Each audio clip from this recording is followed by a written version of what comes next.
friends! Welcome back. Elvis X here. And we are here with Dubster Dive once again.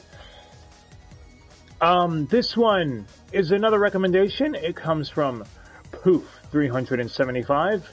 And it is Midori Days. Gonna be honest, I have tried doing this several times, and every time I've tried, something has gone horribly wrong.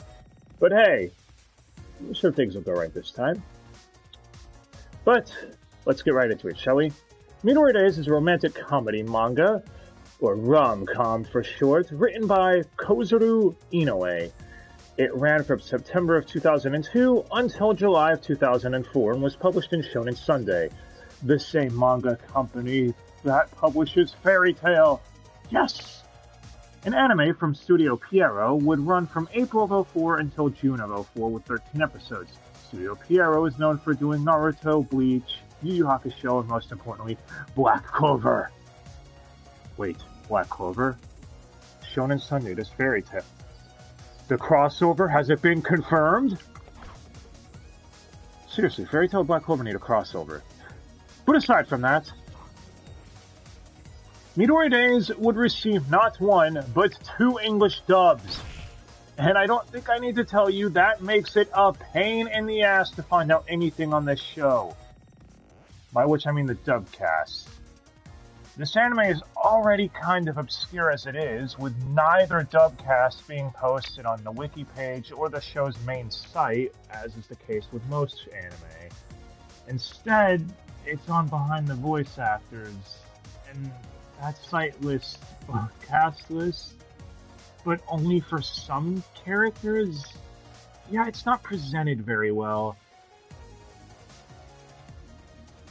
Who did the 2 dubs, you might ask?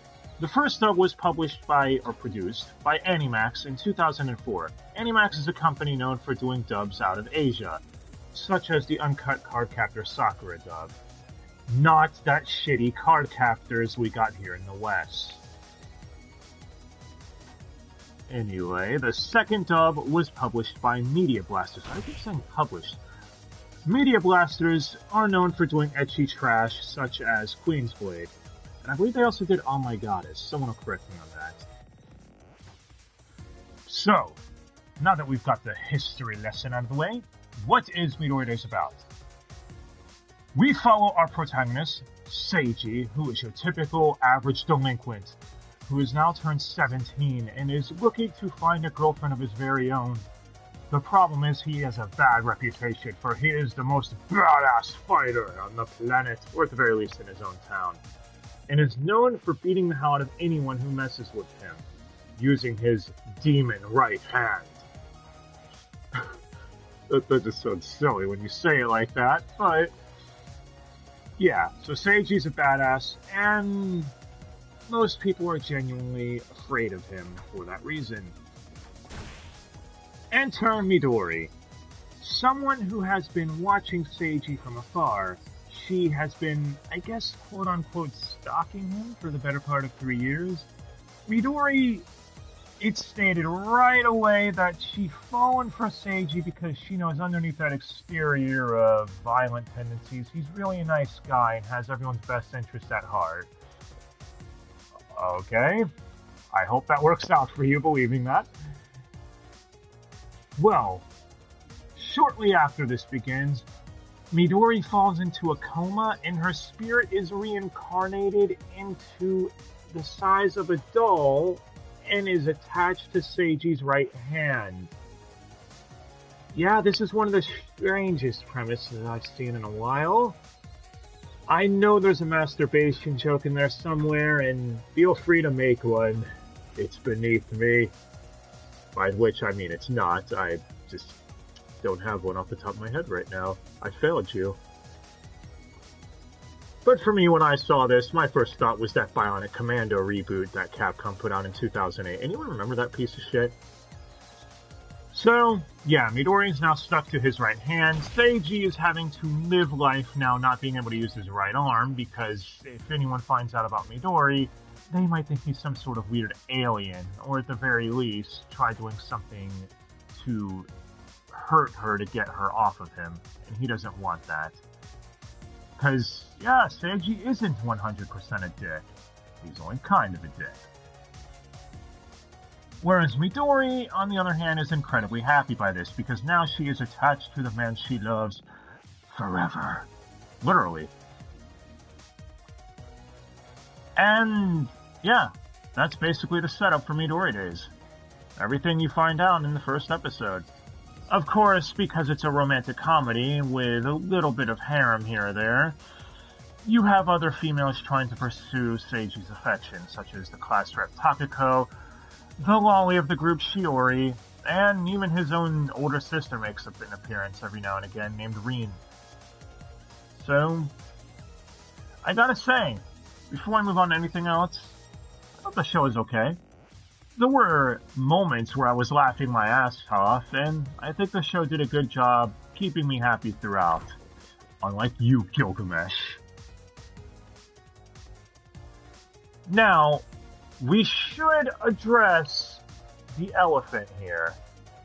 The elephant being, as I stated earlier, the manga ran for 2 years. It was 8 volumes, meaning it was estimated around, let's say, 80 chapters. Let's round it up. The anime is only 13 episodes. For those not in the know, when an anime adapts a source material, such as a manga in this case, it usually adapts 2, maybe 3 chapters in an episode. Or it could be 10 chapters into an episode like Tokyo Ghoul did. We don't talk about Tokyo Ghoul. It's shit. Anyway, the point I'm getting at is, so let's take a shonen for example, My Hero Academia.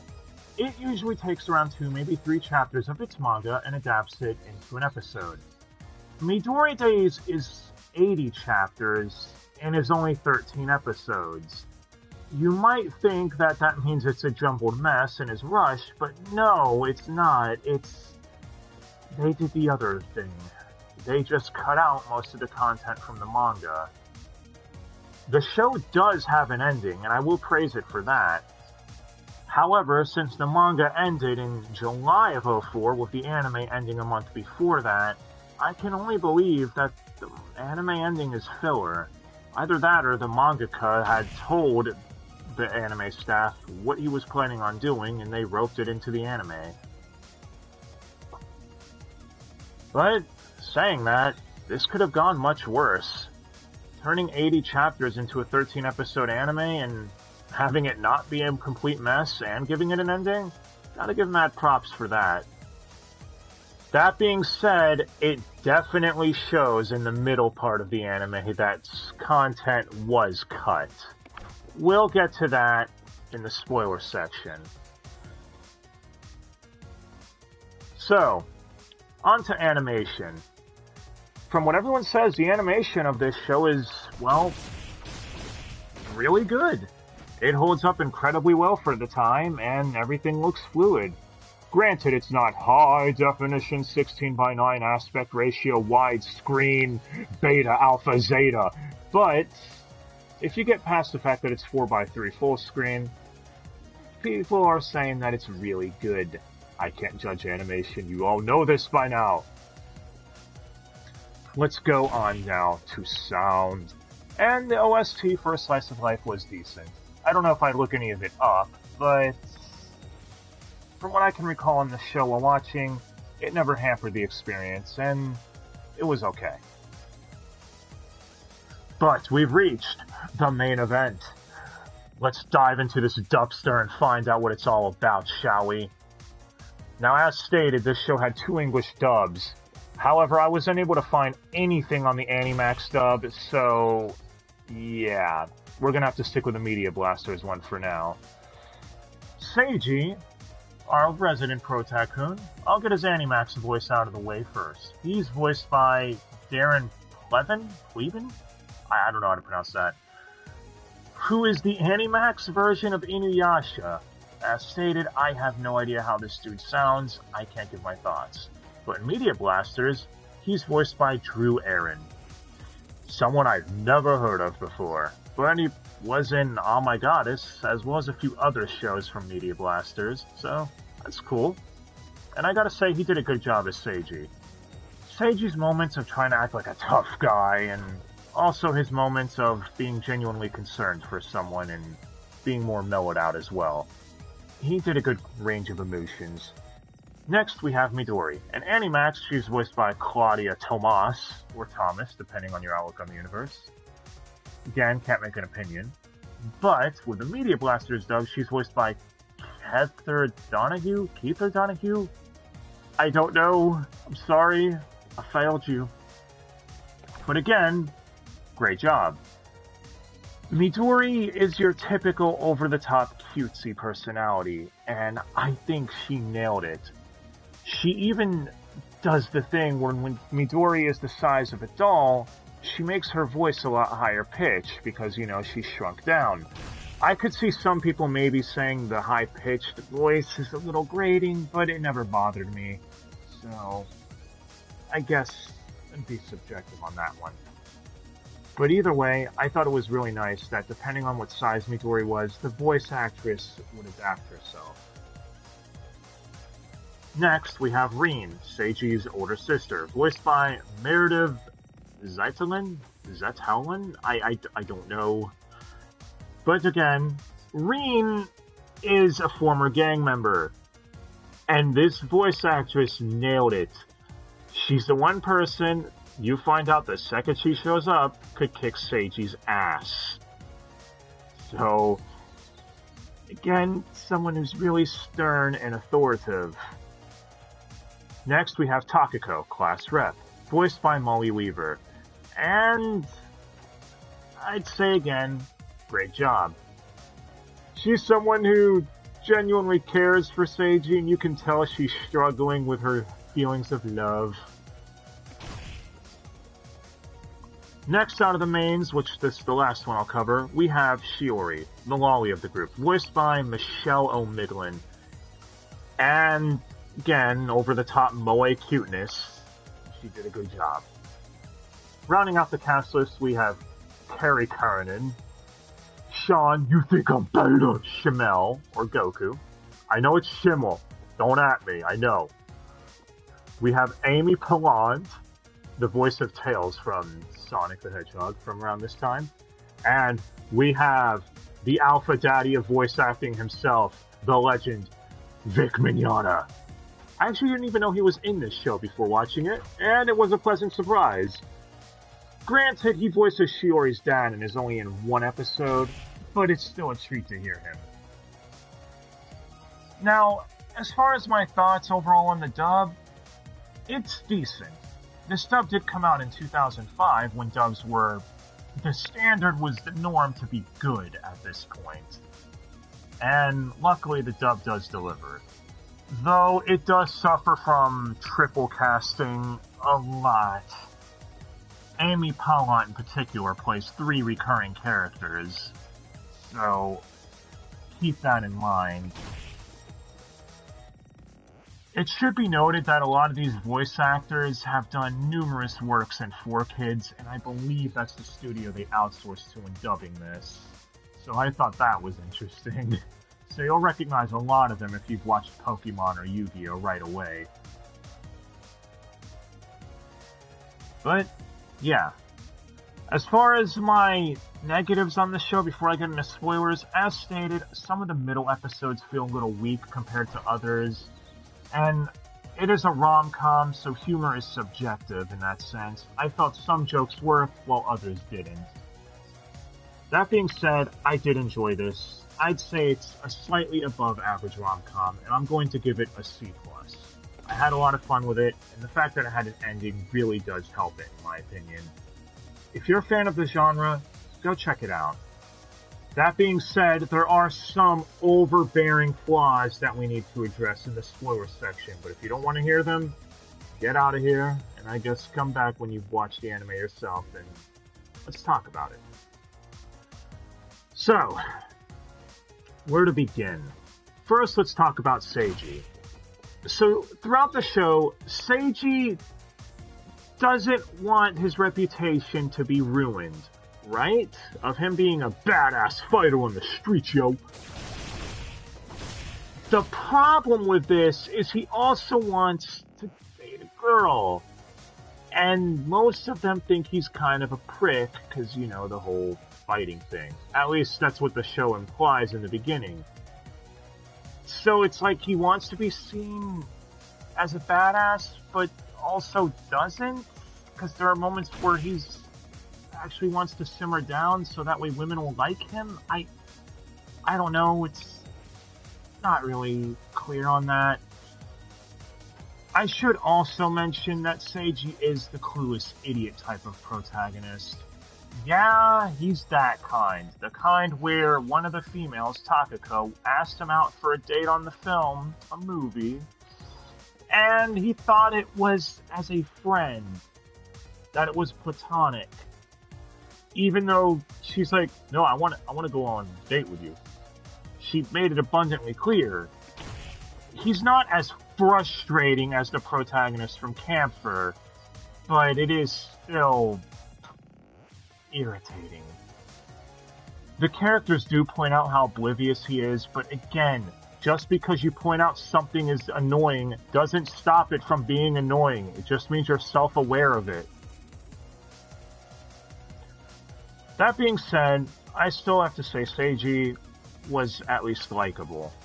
I didn't hate him as a protagonist, and there were times when I was rooting for him and his endeavors. Next, we have the other issue of this show, the premise. As stated, Midori is stuck to Seiji's right hand, at least until the very end. The last handful of episodes, I mean. The show never explains how this happens or why it stops. Midori tells Seiji she loves him at the end, and she leaves his hand from that point and wakes up from her coma, losing all memories of ever being his hand, because of course. But it's the whole thing of why. She confessed her love to him in episode 1 when she was first his hand in the first place, so what's different this time? They never explain how this works. And that's kind of a big fucking problem when it's the premise of your entire show. It needs an explanation, in my opinion. I'm sure the manga addressed it, but again, we don't have that.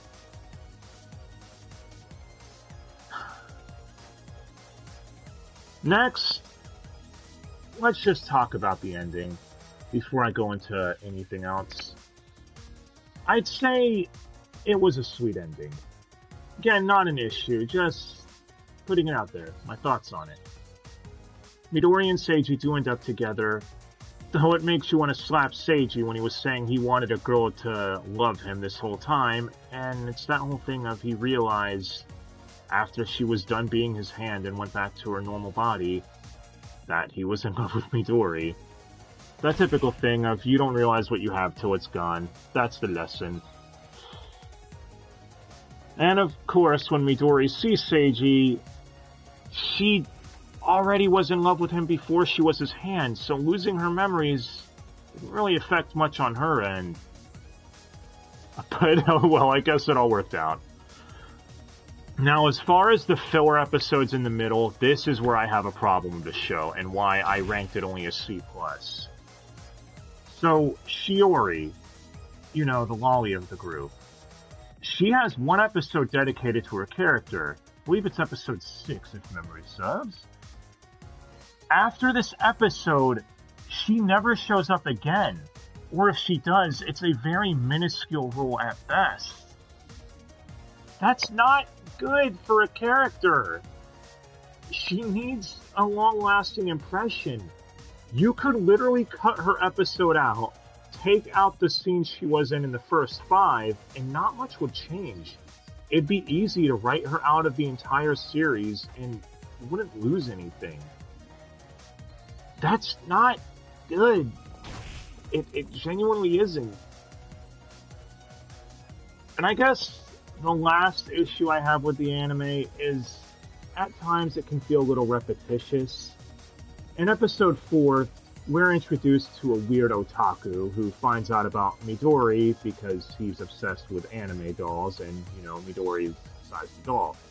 He finds out Midori is real, and Seiji and him become friends more or less and agree to keep it a secret. But then him and Seiji, I guess, roughhouse. I'm explaining it the best I can without going too deep into it. Him and Seiji roughhouse, an accident happens, and the otaku gets knocked out. When he awakens, he forgets ever meeting Midori or anything that happened. The episode ends. Okay. Shiori's episode 6, as I stated before. By the end of the episode, she finds out about Midori. An accident happens where she gets knocked out, wakes up, and forgets all about Midori. You see what I mean? It's the same plot point. They repeated it again. Guys, you don't need to do that. It's already established Rin, Seiji's older sister, knows about Midori. She finds out about her right away and is willing to keep it a secret. Couldn't you do the same with the other characters? It would actually make the dynamic more interesting, I feel, throughout the back half of the anime. As is, the otaku remembers what happened and when he comes back in episode 9. And it makes the whole memory loss thing that he happened to him a few episodes back feel pointless. I know I'm being overly critical here, but I don't know. I feel like this show could have done things to make it from being a slightly above average rom-com to a great rom-com. Because the characters are all likable in their own way. The problem is that the way they're handled in the middle episodes makes them somewhat forgettable. Takako, the class rep, at least has an interesting character arc. She hated Seiji, thinking he was nothing more than a delinquent, until she gets kidnapped by a gang and Seiji shows up, kicks all their asses, and saves her, making a statement claiming you should never bring a woman into a fight between men, etc. You know, the whole chivalrous thing. And after that point, she starts falling for him slowly but surely, but is conflicted because she thought he was a dick and sees him as nothing more than a delinquent who doesn't come to school and etc, etc. It made for an interesting dynamic, and I wanted more of that in the show. And Midori and Seiji's relationship, I feel, was well handled for the most part. Again, you could tell that Midori was influencing him. Seiji was slowly softening up and stopping the whole violent tendencies as the show progressed. It's just this whole thing of flip-flopping between wanting to be a badass and wanting to calm down a bit were handled a little finicky. Either way, though, I guess that's it. Midori Days is a decent show. I don't regret watching it in the slightest. It was fun. And I think that's the most important thing that a show can do, is just at least be a fun, entertaining watch.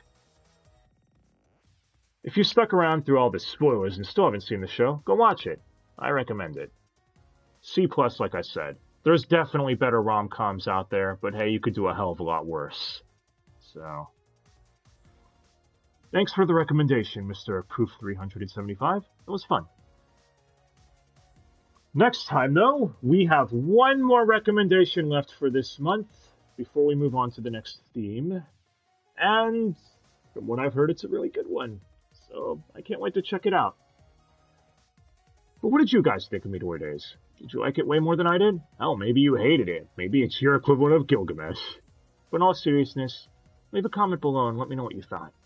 And if there's another show you'd like us to cover here, leave it below as well, and we will try to get to it at some point. Thank you all so much for watching, and I really hope you enjoyed this one. Until next time, I was Elvis X, and I'll see you all again.